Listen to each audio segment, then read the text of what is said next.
Greetings. Welcome to the page. My name is Danelzia Walker. I'm an author, poet, songstress. Got a bunch of titles. But today I'm going to read this book that I love and think will help beginning practitioners of Orishas and African powers. And who are just starting off their practices. Patikas of the Orisha Tarot, Andrew McGregor Abatilimi.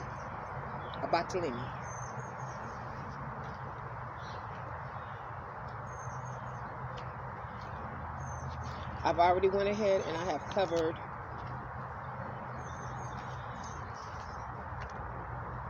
some of the trump cards. Happy Memorial Day weekend, by the way. And there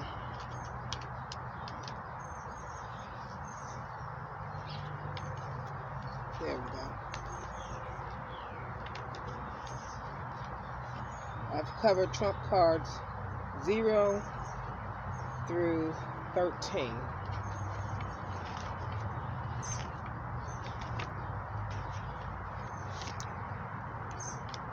You know, a lot of people,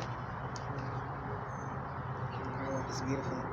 A lot of people nowadays don't hardly even buy books. Of course, you know, a book comes because it has a tarot deck that comes with it.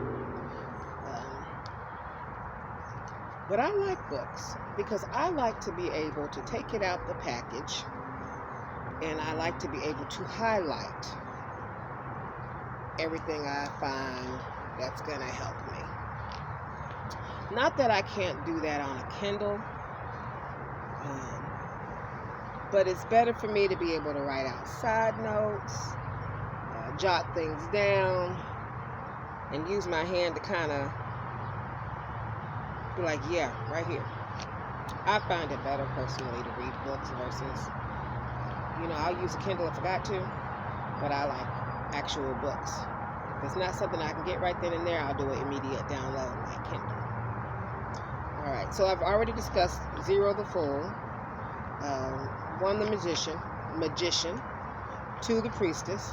I guess magicians and magicians are the same thing, aren't they? Anyway, 3 the Empress, that's a whole discussion for a different day. 4 the Emperor, 5 the Hierophant, 6 the Lovers,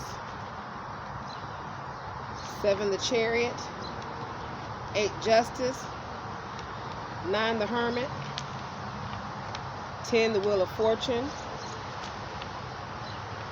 11 Strength, 12 the Hanged Man, 13 Death. And Spirit has reminded me that last video, I did not tell y'all to leave questions or comments if you had any. So I'm going to tell you on this video, as well as put it in the comment section of the last video. Whew. All right. So the next one we're doing for 14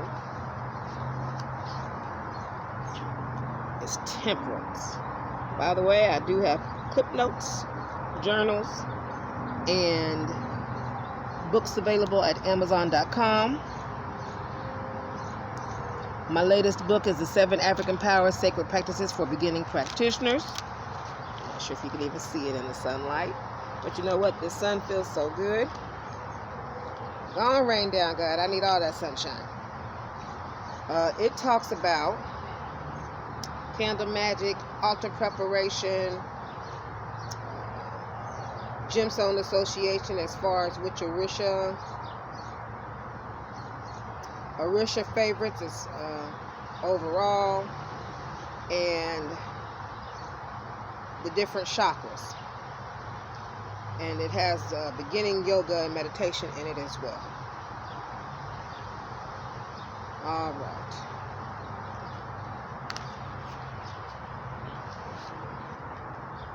Temperance. Ooh, Lord. Here we meet our guardian angel. That being who was sent to watch over us for the whole of our lives.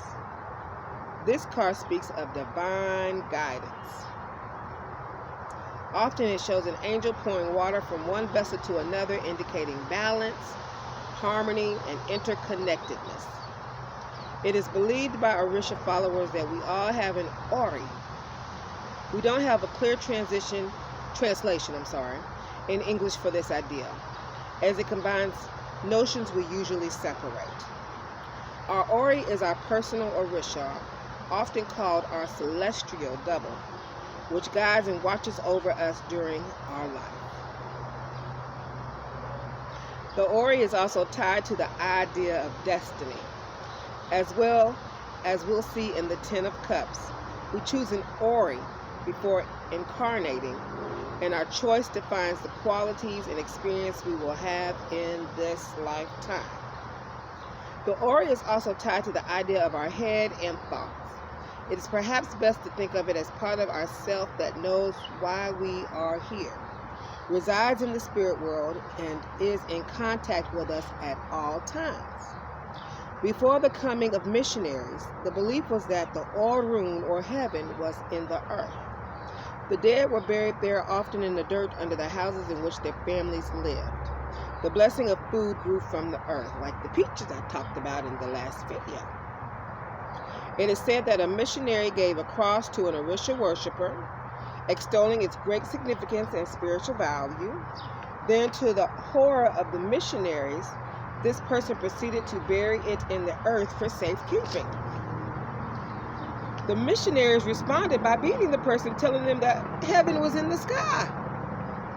How we conduct ourselves is so important when this card shows up. For many people, the idea of being obedient to the Orisha, and especially our Ori, is a hard pill to swallow. Do it anyway. Amen. The level of trust they require to give up what they feel is their free will can be more than they can give. Yet the duality for our aura and us as a separate being is an illusion. We are one being with varying kinds of knowledge. Symbolism. A person and their Ori showing the connection that mirrors our life in the spirit realm. The spirit being in the earth to acknowledge older, now lost beliefs.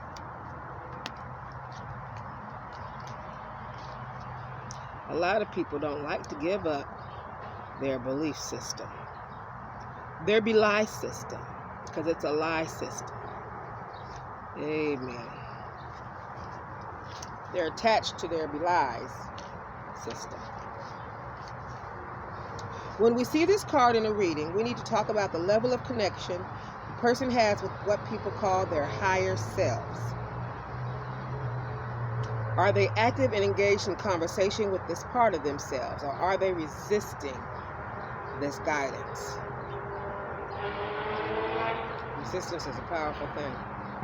The card speaks of deep connections and the possibilities of growth, especially spiritual. It is a card where the cultivation of coolness and good character are essential for finding the blessing in their life.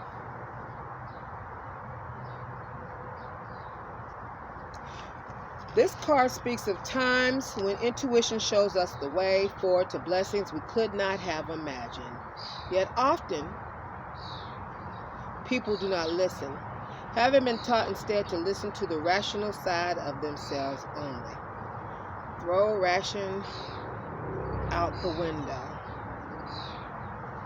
Throw ration, comfortability, resistance to change, judgment, beliefs, all of that. Throw it all, dump it in the garbage, have it shipped somewhere else, but get it out of your own backyard. The level of this kind of internal conflict will determine everything in this person's life. Growth, happiness, and prosperity come from one's spiritual alignment. A chance to fulfill your destiny. Guidance from people with deep insight. Hard work pays off. Solutions. Do not rely on luck. Ignore those who would try and convince you of things. Take a bath with goat's milk, eggshell, coconut milk, and cocoa butter. Act with dignity. Like, I need to be doing that this weekend. That's what I need right there. I don't think goats and coconut milk. Okay. And cocoa butter and eggshells. I just threw some eggshells away.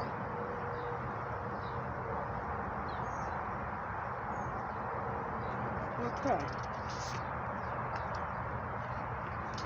Alright, that wraps it up for temperance. Thank you for clicking on the link and joining me. I greatly appreciate you, dear. And don't forget, please, to hit the subscribe and the like button.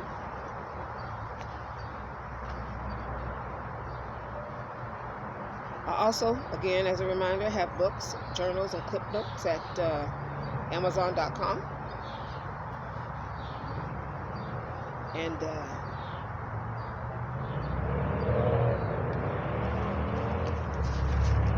I greatly thank you